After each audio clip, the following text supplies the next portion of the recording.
La historia de la guerra cambió para siempre en el momento en que el hombre decidió que el caballo ya no era suficiente para cruzar el infierno de las trincheras. Lo que comenzó como un tractor agrícola modificado terminó convirtiéndose en el depredador más letal sobre la faz de la Tierra. Pero el camino hacia el dominio absoluto del acero no fue una línea recta de éxitos, fue un sendero lleno de prototipos absurdos, trampas mortales de metal y experimentos científicos que rozaban la locura. Hoy vamos a recorrer la evolución completa del blindaje estadounidense, desde los ataúdes rodantes de la Gran Guerra hasta las bestias digitales que hoy dominan los desiertos de Oriente Medio. Prepárate para descubrir cada tanque, cada error de diseño y cada salto tecnológico que convirtió a una nación de granjeros en la superpotencia blindada que es hoy. A principios del siglo XX, el concepto de tanque era tan nuevo que nadie sabía realmente qué forma debía tener. En los campos de pruebas de Estados Unidos, los primeros intentos fueron, siendo generosos, bizarros. Tenemos el CLB-75, que básicamente era una caja de acero montada sobre un tractor de orugas. Carecía de torreta, su visibilidad era nula y parecía más un contenedor de basura con orugas que una máquina de combate. Luego vino el Holt Gas Electric, un intento increíblemente adelantado a su tiempo de crear un tanque híbrido, utilizando un motor de gasolina para alimentar generadores eléctricos. Sin embargo, la tecnología de 1917 no estaba a la altura de la ambición. Era tan pesado y torpe que se hundía en el barro antes de ver al enemigo, y sus cables internos solían incendiarse por el calor.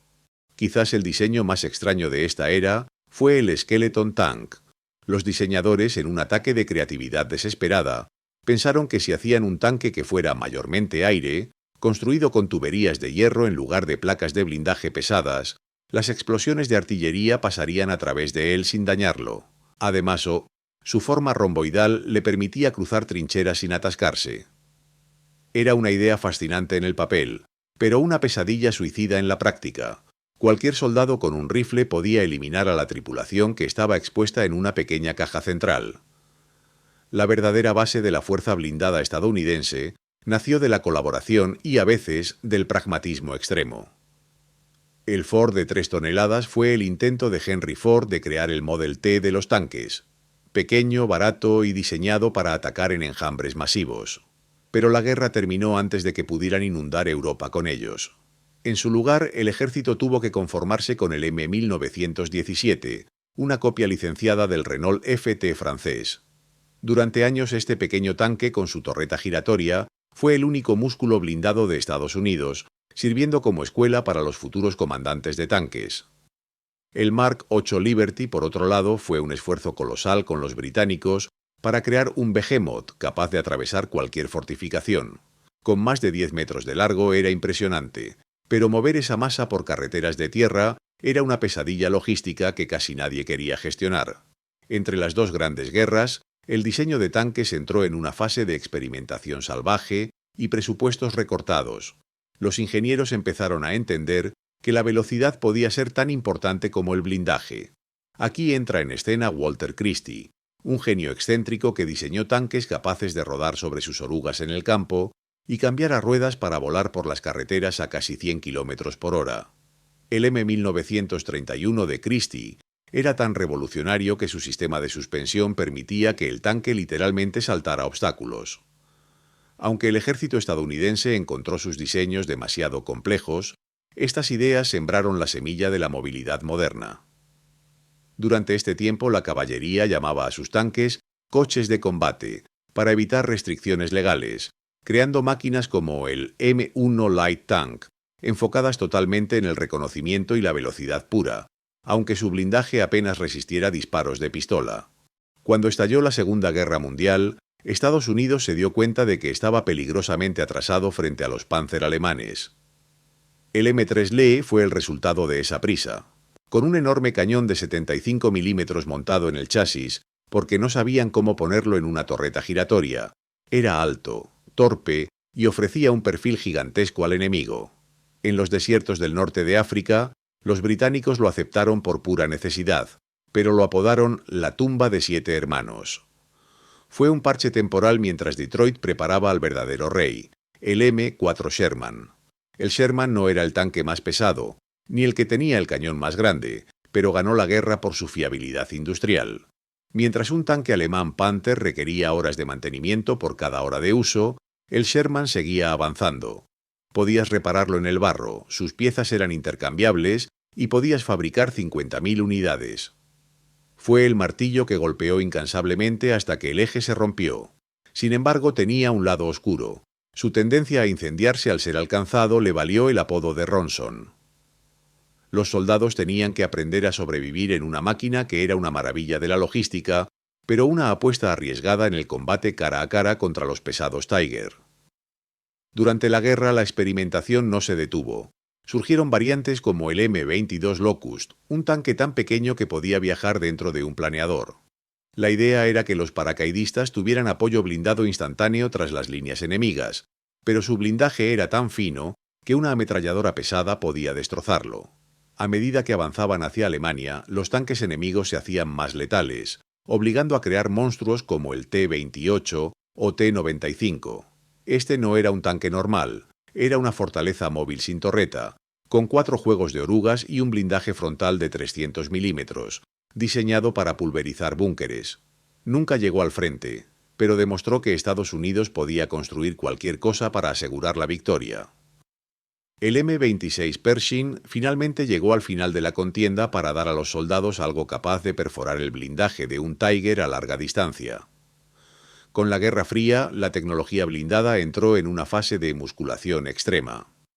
El M-46 Patton, una evolución del Pershing, se convirtió en el estándar en Corea, demostrando que un motor potente y una buena óptica eran la clave.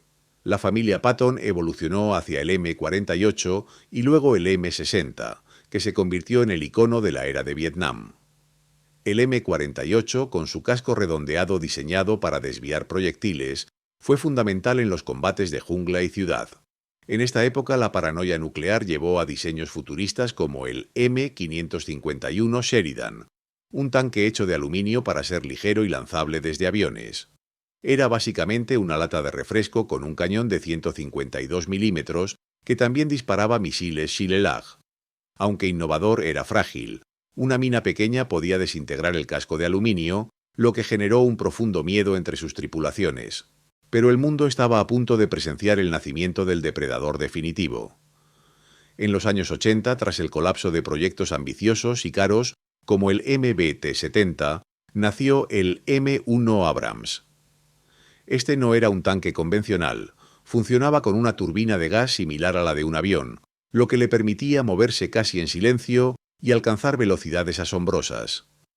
Equipado con blindaje compuesto Chopham y un sistema de tiro por computadora, el Abrams redefinió la guerra terrestre en 1991. En las tormentas de arena de Irak, los Abrams destruyeron tanques enemigos a kilómetros de distancia, antes de que el enemigo supiera siquiera que estaban allí. Era una demostración de superioridad tecnológica tan absoluta que dejó obsoleta a casi toda la doctrina blindada soviética de la noche a la mañana.